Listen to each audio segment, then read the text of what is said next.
తప్పనిసరిగా ప్రతి షాపు ముందు కూడా, అది ఏ షాప్ అయినప్పటికీ కూడా షాప్ ముందు బోర్డు పెట్టాలి.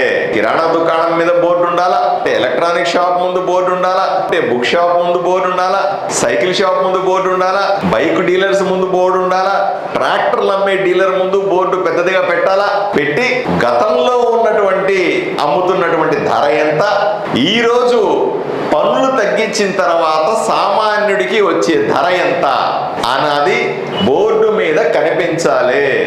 ఇది చట్టము, ఇది ఏదో ఆప్షనల్ కాదు, చట్టాన్ని చేశారు. ఈ చట్టాన్ని ఉల్లంఘించడానికి లేదు. ఏ షాప్ ముందైనా సరే బోర్డు లేకపోతే ఒక టోల్ ఫ్రీ నెంబర్ కూడా ఇచ్చారు.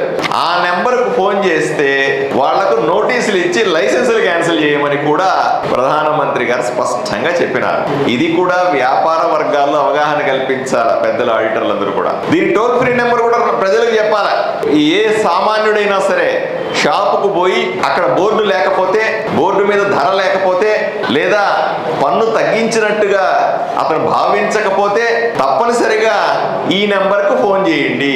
18001034786 ఈ నెంబర్కి ఫోన్ చేసి, ఏమండి ఆదోనిలో నేను పలానా షాప్కి వెళ్ళాను, అక్కడ బోర్డు కనిపించలేదు, నాకు అక్కడ పన్ను తగ్గించినట్టుగా ధర తగ్గించినట్టుగా కనపడలేదు అనే ఒక చిన్న కంప్లైంట్ నోటుతో చెప్తే కూడా తప్పనిసరిగా జిఎస్టి అధికారులు వాళ్ళకి నోటీస్ ఇచ్చి వాళ్ళ మీద కఠినమైనటువంటి చట్టపరమైనటువంటి చర్యలు తీసుకుంటారు.